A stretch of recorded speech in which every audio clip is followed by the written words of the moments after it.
যে টিম পুরো বিশ্বকাপে একটি ম্যাচও হারেনি সেই টিম ফাইনাল ম্যাচে একটি অংশটা নিতে পারে কেন?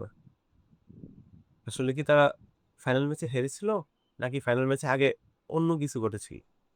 ফাইনাল ম্যাচে আগে ড্রেসিং রুমে মেসি সবাইকে বলতেছে যে আমরা পিছনে যা ঘটেছে সবকিছু ভুলে যাই, সামনে শান্ত থাকবো, শুধু মাঠে মনোযোগ দেব, আমরা শুধু মাঠে মনোযোগ দেব, সবাই শান্ত থাকবো, সবকিছু ভুলে যাও। এই কথাগুলো মেসি বারবার বলতে থাকে।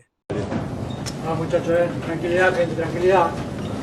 Lo principal, estemos tranquilos, muchachos, estemos tranquilos, tranquilidad. Pensemos jugar nomás, Tranquilidad, olvidémonos de todo, olvidémonos de todo, No lo juguemos, pensemos en jugar nomás, gente, en jugar. Dale. এবং ড্রেসিং রুমের এক কোনায় Lisandro Martinez এবং Enzo Fernandez দুজনই তাদের চোখ মুছতেছিল। Olvidémonos de todo, No lo juguemos, pensemos en jugar nomás, gente. প্রশ্ন হচ্ছে, এমন কি ঘটেছিল যারা বাস থেকে নামার সময় সবাই হাসি খুশি, কিন্তু ড্রেসিং রুম থেকে বের হওয়ার সময় সবাই থমথমে? আজ আমরা দেখার চেষ্টা করবো ফাইনাল ম্যাচকে ঘিরে এমন কিছু ডাউট যেগুলোর কোনো আনসার এখন পর্যন্ত খুঁজে পাওয়া যায়। তো শুরু করা যাক। প্রথম প্রশ্ন, কোথায় ছিল প্রেসিডেন্ট? সবার প্রথম প্রশ্ন, আর্জেন্টিনার প্রেসিডেন্ট যারা পুরো বিশ্বকাপের প্রত্যেকটা ম্যাচে উপস্থিত ছিলেন, ফাইনাল ম্যাচে তাদেরকে দেখা যায়নি। শুধু যে আর্জেন্টিনার প্রেসিডেন্টদের দেখা যায়নি এরকম না, আর্জেন্টিনার প্রত্যেকটা প্লেয়ারের পরিবারদের দেখা যায়নি। যারা অন্য সকল ম্যাচে উপস্থিত ছিল তারা ফাইনাল ম্যাচে উপস্থিত নাই, মেসির পরিবার উপস্থিত নাই। যদি বা মেসির এটা হইতে পারতো লাস্ট ম্যাচ, তাহলে এটা কি শুধু কাকতালীয় ছিল, নাকি এর পিছনে কোনো রহস্য আছে? ক্রিস্টিয়ান রোমেরো এবং লিসান্দ্রো মার্টিনেজ দুইজন অন্যতম লিজেন্ড, যারা ইনজুরি থাকা সত্ত্বেও খেলার চেষ্টা করে। তারা ফাইনাল ম্যাচে নিজে থেকে সাবস্টিটিউটের আবেদন করে কেন? অন্যদিকে লাউতারো মার্টিনেজ, যে দলের অন্যতম স্ট্রাইকার, তাকে পুরো ম্যাচে একবারও ক্যামেরায় দেখা যায়নি, পুরোপুরি আউটডোর হয়ে গেছে। একদম লাস্ট মুহূর্তে একবারের জন্য, কিছু সময়ের জন্য তাকে দেখানো হয়েছিল। এটা কি শুধুই কাকতালীয়, নাকি এর পিছনেও কোনো কারণ আছে? এবার আসি রেফারির কথায়। আর্জেন্টাইন প্লেয়াররা 26টি ফাউল করে 6টি হলুদ কার্ড এবং একটি লাল কার্ড খায়। অন্যদিকে স্পেনের প্লেয়াররা 21টি ফাউল করার পরও একটিও কার্ড পায়। এনজো ফার্নান্দেজের কথায় আসা যায়, সে নিজে ফাউলের শিকার হওয়ার পরে রেফারির সাথে কথা বলার কারণে সে নিজে হলুদ কার্ড খায়। এটাও কি কাকতালীয়? ফলফিল্যান্ড ইস্যু কি কোনো রাজনৈতিক চাপ ক্রিয়েট করেছিল আর্জেন্টিনান প্লেয়ারদের? আর্জেন্টিনার ফাইনাল ম্যাচের আগের দিন কিছু প্লেয়ারকে দেখা যায় তারা হচ্ছে ফলফিল্যান্ড ইস্যুতে প্রতিবাদ জানায়, বা আর্জেন্টিনার ভাষায় মালভিনাস। এই প্রতিবাদ নিয়ে কি কোনো রাজনৈতিক চাপ সৃষ্টি হয়েছিল? কারণ পুরো ম্যাচে লো সেলসোকে একবারও খেলায় নামানো হয়নি। যুক্তরাষ্ট্রে একজন সাংবাদিক পোস্ট করেছিল যে খেলার আগে আর্জেন্টিনার প্লেয়ারদের বলা হয়েছে যদি তারা ওয়ার্ল্ড কাপ জিতে তাহলে তাদেরকে 10 বছরের জন্য নিষিদ্ধ করা হবে ইংল্যান্ড প্রিমিয়ার লিগ থেকে। এটা কোনো প্রুফ নাই, তাই আমরা বলতে পারবো না যে এটা কি আসলে সত্যি কিনা, এটা জাস্ট একটা প্রেডিকশন। কিন্তু আপনাদের এটা জেনে রাখা উচিত যে ইংল্যান্ডের ক্লাবে থাকা 8 জন আর্জেন্টাইন প্লেয়ারদের অলরেডি ছাড়পত্র দিয়ে দেওয়া হয়েছে। তাহলে এটা কি আমরা বলতে পারি না যে ফলকল্যান্ড ইস্যুতে আর্জেন্টিনাকে প্রেসারাইজ করা হয়েছে? হয়তো হ্যাঁ, হয়তো বা না। এটা কি কোনো চাপ সৃষ্টি করেছে?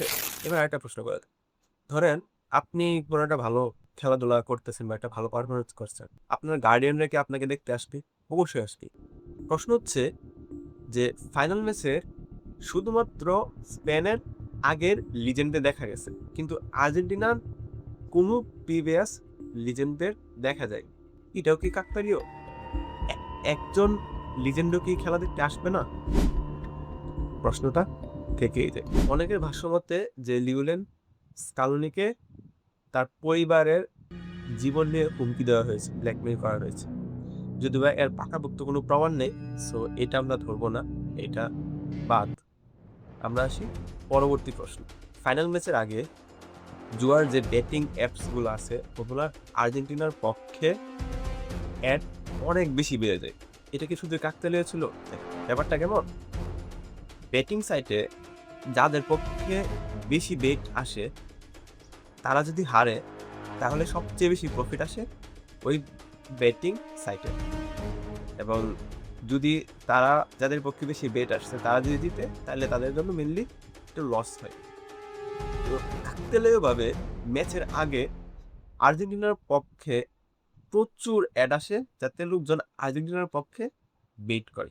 শুধু তাই না, আফা প্রেসিডেন্ট ক্লদিও তাপিয়াকে ঘিরে একটি মামলার খবর আসে ফিফার পক্ষ থেকে, সেটাও আবার খেলার আগে।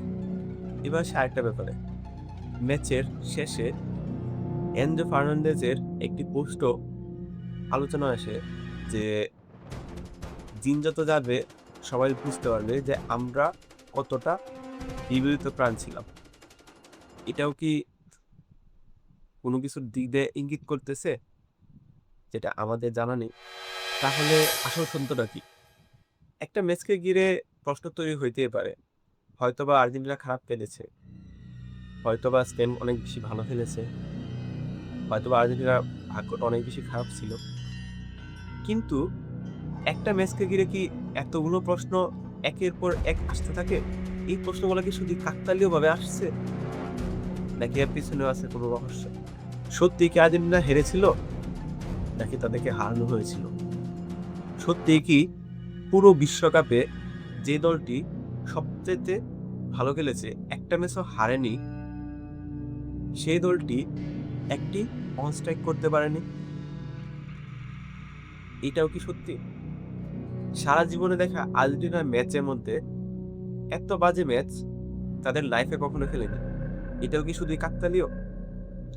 ড্রেসিং রুমে বাস থেকে নামার সময় সবাই হাসতেছিল, কিন্তু ড্রেসিং রুমে যাওয়ার পরে, ড্রেসিং রুম থেকে বের হওয়ার পরে সবাই কান্না করতে শুরু করে। সবাই না, অ্যাটলিস্ট এক দুজন কান্না করতেছিল আর বাকিরা সবাই চুপ ছিল। সবার চোখে মুখে দেখা যাচ্ছিল যে তাদের মধ্যে কিছু না কিছু আছে ভিতরে, যেটা বাস থেকে নামার সময় ছিল না। এগুলো কি শুধুই কাকতালীয়? এগুলো কি শুধুই খেলার প্রেশার? তাহলে স্পেনের প্লেয়ারদের এরকম প্রেশার ছিল না কেন? কেন আফার প্রেসিডেন্ট মাঠে ছিল না? কেন আর্জেন্টিনার লিজেন্ডরা, কেন প্লেয়ারদের পরিবার ওয়ার্ল্ড কাপ খেলা দেখতে আসেনি? এই সবগুলো প্রশ্ন থেকেই যাচ্ছে। সত্যিটা হয়তো বা ফিউচারেই বলতে পারবে আর্জেন্টিনা কি আসলেই হেরেছিল, নাকি তাদেরকে হার করেছিল।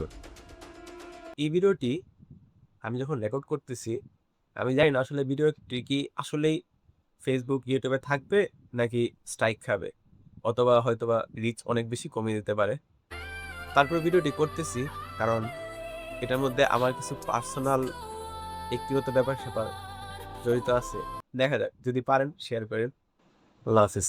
A whisper of peace moving through the land. Allah will surely run to us if we hold out our hand. A word of hope, a call to every woman and man. A light until the end of time. This is Al-Islam. A whisper of peace